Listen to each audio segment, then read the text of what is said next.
آج جو میں آپ کو ایک ہارر اسٹوری سنانے جا رہا ہوں وہ مبشر عزیز نے لکھی ہے اور اس کا نام ہے آصف زدہ۔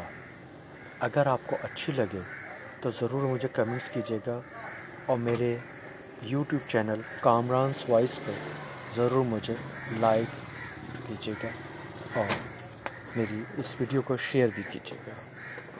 Thank you. تاکہ میں مزید اس طرح کی ہارر اسٹوریز آپ کے لیے ریکارڈ کر سکوں، تو شروع کرتے ہیں۔ آصف زدہ۔ یہ میرے لڑکپن کا قصہ ہے جب میں 10ویں جماعت میں پڑھتا تھا۔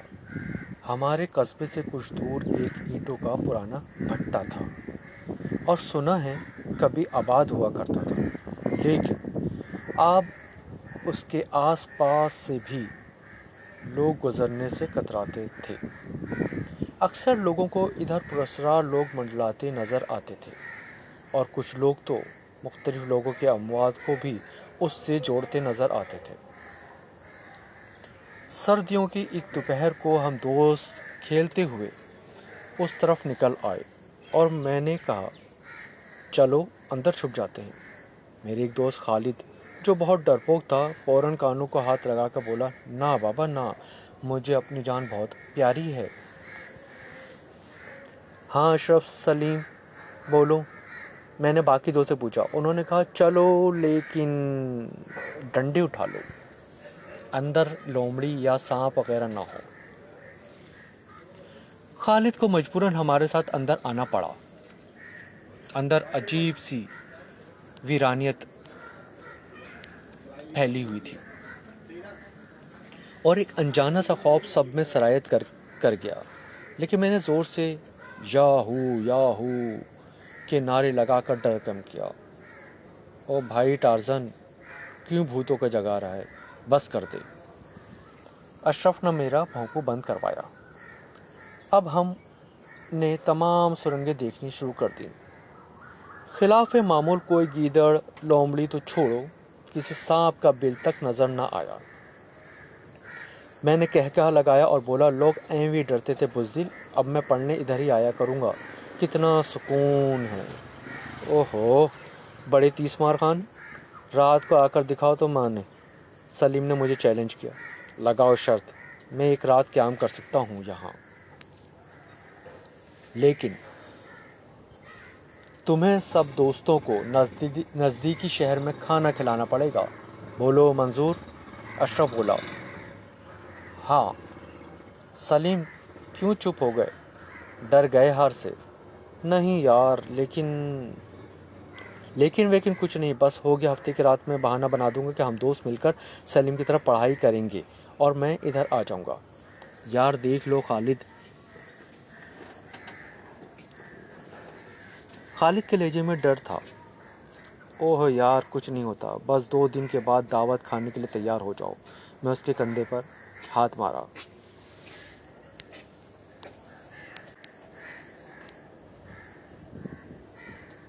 میں نے اگلے دن پلان کے مطابق سائیکل پر پرالی یعنی خشک گھاس ڈالی تاکہ سردی سے بچاؤ کے لیے پرالی کا بستر بنایا جائے اور بھٹے کی طرف چل پڑا۔ میں کوئی اچھی سی جگہ دیکھنا چاہتا تھا جہاں میں چھپ کر لیٹ سکوں تاکہ اگر میرے دوست مجھے ڈرانے کا پلان بنائیں تو میں آسانی سے نہ ملوں۔ بھٹے میں اتر کر مجھے ایک بڑے ہال نما کمرے میں اینٹوں کا ایک ڈھیر نظر آیا۔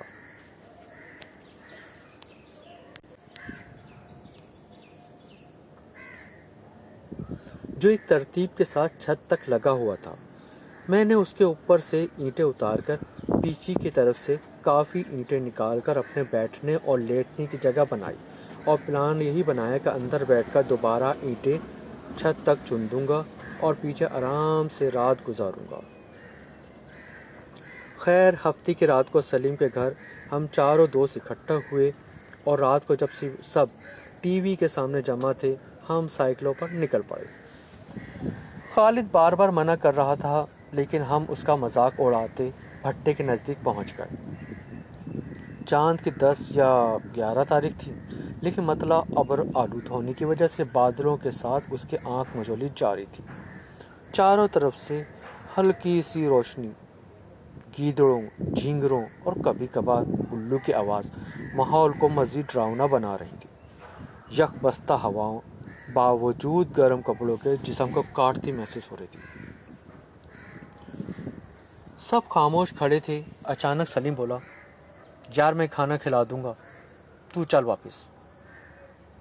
تھوڑی دیر کے لیے میں نے واپس جانے کا سوچا، لیکن پھر یہ سوچ کر کہ کل کو یہ میرا مذاق اڑائیں گے، ان کو واپسی کا بول کر اپنا بستر اٹھا کر بھٹی کی طرف چل پڑا اور اس کے داخلی دروازے پر کھڑا ہو کر دوستوں کی طرف ہاتھ ہلا کر اندر داخل ہو گیا۔ اندر قدم رکھتے ہی ہوا کا ایک سرد جھونکا میرے جسم کو چھو کر گزر گیا اور ایک عجیب سی بو مجھے محسوس ہوئی۔ میں نے ٹارچ کو جلایا اور چاروں طرف کا جائزہ لیا۔ تمام در و دیوار مختلف حوالے بنا رہے تھے اور سرنگوں کے اختتام پر مجھے خوفناک شکلیں بنتی نظر آ رہی تھیں۔ باہر ہوا تیز ہو گئی تھی اور انتہائی خوفناک آوازیں نکال رہی تھی۔ ایک لمحے کو دل چاہا اور کاش میں عمل کر ڈالتا کہ واپس بھاگ چلوں، لیکن پھر آیت پڑھی جس سے دل کو ہرس بندھی۔ خیر، اپنی جگہ پر جا کر اینٹیں ہٹا کر بستر کو بچھا اینٹیں دوبارہ جوڑ دیں اور تھوڑی دیر میں سو گیا۔ رات کے پچھلے پہر میری اچانک آنکھ کھلی اور مجھے کمرے میں روشنی اور کسی کے چلنے پھرنے کی آوازیں سنائی دیں۔ میرا دل اچھل کر حلق میں آ گیا، لیکن میں نے سوچا شاید گھر والوں کو میرا پتہ لگ گیا ہے اور وہ میرا پتہ کرنے آئے ہیں۔ میں نے پیٹ کے بل الٹا لیٹ کر اینٹوں کے درمیان میں موجود جگہ سے باہر دیکھا تو میرا دماغ سن ہو کر گیا۔ باہر کچھ لوگ سفید لبادوں میں سر تک ملبوس ادھر ادھر جا رہے تھے اور زمین پر آگ روشن تھی اور کچھ کے ہاتھوں میں مشعلیں تھیں۔ انتہائی سردی کے باوجود میرے جسم کے ایک ایک مسام سے پسینہ بہہ نکلا اور دل اس طرح دھڑک رہا تھا جیسے سینے سے باہر آ کر گر جائے گا۔ آج مجھے پتہ لگا کہ ڈر کیا ہوتا ہے۔ میں نے اللہ سے دعا کرنی شروع کری کہ بس آج بچا دے مالک۔ ساتھ ہی دل کو ڈھارس بھی دی کہ شاید ڈاکو ہوں گے، لیکن کہاں۔ ایک شخصی چہرہ میری طرف ہوا تو میری چیخ نکلتے نکلتے رہ گئی۔ اوہ میرے خدا، بالکل سفید چہرہ جیسے خون ہی نہ ہو، بغیر خون کے، اور میرے خدا، اور آنکھوں کے بجائے گڑھے اور خوفناک منہ کا دہانہ۔ میرا دل تقریباً بند ہوتے ہوتے رہ گیا۔ مجھے زمین گھومتی محسوس ہونے لگی۔ میں نے مضبوطی سے بستر کو پکڑ لیا۔ وہ لوگ کسی انجانی زبان میں باتیں کر رہے تھے۔ اچانک وہ اٹھ کر اینٹوں کی طرف بڑھنے لگے۔ اف! کسی کی ناک، کسی کی آنکھیں، کسی کے چہرے کا گوشت غائب اور صرف دانت نظر آ رہے تھے۔ میرا دل تقریباً بند ہو گیا اور میں نے سختی سے آنکھیں بند کر کے اللہ کو یاد کرنا شروع کر دیا، لیکن ان کی شکلیں میرے دماغ سے نہیں نکلی۔ میرا دماغ چکرانے لگا اور مجھے زمین گھومتی نظر آنے لگی اور میں ہوش آواز کھو بیٹھا۔ موبی موبی، کچھ آوازیں میرے کانوں سے ٹکرائیں۔ مجھے کچھ سمجھ نہیں آیا کہ میں کہاں ہوں۔ پھر اچانک مجھے سب کچھ یاد آ گیا کہ میں کہاں ہوں۔ شاید رات میں نے خواب دیکھا تھا۔ میرے دوست بہت پریشان تھے اور مجھے آوازیں دے رہے تھے۔ یہ میرے دوست ہیں نا؟ میں خود کلامی کر رہا تھا۔ سلیم، اشرف، خالد ادھر ہوں، سلیم، اشرف، خالد ادھر ہوں۔ میں نے آواز لگائی۔ ان کے بھاگنے کی آوازیں کمرے کی طرف آنے لگی۔ کدھر ہو یار؟ وہ حیران و پریشان کھڑے تھے۔ میں نے اینٹیں ہٹا کر چھلانگ لگائی اور ان کی طرف دیکھا۔ اف میرے خدایا! میرے سانس سینے میں اٹک گیا۔ رات والے لوگ ان کے چاروں طرف کھڑے غصے سے میرے طرف دیکھ رہے تھے۔ بھاگو بھاگو، بچاؤ! یہ آخری جملے میرے منہ سے نکلے اور میں جلدی میں ایک دیوار سے ٹکرا گیا۔ اللہ میرے بیٹے کو صحت و تندرست دے۔ امی کے لفظ میرے کانوں میں پڑے اور میں نے آنکھیں کھول دی۔ میں گھر کے بستر پہ تھا اور گھر والے آس پاس۔ کیا سب خواب تھا؟ کیا ہوا امی؟ خبیث، تو بتا، ابو غصے سے بولے۔ ٹارزن تو دیکھو، آپا نے بھی اپنا حصہ ڈالا۔ رہنے بھی دو، میرے بیٹے کو آرام کرنے دو۔ شفیق، دادی کی آواز کانوں سے ٹکرائی اور دادی نے امی کو ہٹا کر مجھے آغوش میں لے لیا۔ میں نے گھر والوں کو تمام واقعہ بتایا تو انہوں نے کہا خواب دیکھا ہوگا اور دوستوں کے ساتھ وہم ہوا ہوگا کہ وہ آس پاس ہیں۔ آج سے ڈراؤنی فلمیں دیکھنا بند، امی نے حکم صادر کیا، اور آئینہ بھی کم دیکھا کرو۔ آپا نے پھر طنز کیا، تیر برسایا۔ چلو مغرب کی نماز پڑھ لو، آ جاؤ میرے ساتھ۔ چچا نے آگے بڑھ کر مجھے اٹھایا اور میں مسجد گیا تو اشرف سے ملاقات ہوئی۔ تو اس نے کہا یار تو اچانک چیخے مارتا ہوا بے ہوش ہو گیا تھا، پھر ہم تجھے اٹھا کر گھر لائے اور گھر والوں کو سچ سچ بتانا پڑا۔ یار ہوا کیا تھا؟ اس نے مجھ سے پوچھا۔ میں نے جلدی سے سارا واقعہ سنایا اور رات کو کھانا کھا کر میں پھر سو گیا۔ رات کے پچھلے پہر میری آنکھ کھلی، میرا حلق خشک ہو رہا تھا۔ میں نے اٹھ کر پانی پینے کا ارادہ کیا تو میں نے دیکھا کہ میری چارپائی کے پاس کوئی بیٹھا ہوا ہے۔ امی، میں نے آواز لگائی کہ شاید امی ہوں، لیکن گردن گھما کر جو اس نے دیکھا تو وہی بے نور آنکھوں والا چہرہ۔ بچاؤ بچاؤ، میں چیخیں مارتا بمشکل اٹھ کر دروازے کی طرف بھاگا، لیکن باہر سے گھر والے بھی داخل ہو رہے تھے۔ چچا نے مجھے پکڑا۔ وہ اندر ہے، میں نے انگلی سے اندر کی طرف اشارہ کیا۔ کون؟ میں دیکھتا ہوں، چچا یہ کہتے ہوئے اندر کی طرف چل پڑے۔ اندر تو کوئی بھی نہیں، چچا کی آواز آئی۔ نہیں وہ ہیں، نہیں وہ ہیں، میں روتے ہوئے بولا، لیکن اندر جانے پر کوئی بھی نہیں تھا۔ مجھے لگا کہ سب میری بات پر یقین نہیں کر رہے ہیں تو میں دیوانہ وار رونے لگا۔ امی نے مجھے سینے سے لگا لیا کہ چلو میرے ساتھ سو جاؤ۔ میں امی کے ساتھ سونے ان کے کمرے میں چلا گیا۔ امی نے سورتیں پڑھ کر مجھ پر پھونکی اور میں کافی دیر بعد تک سو گیا۔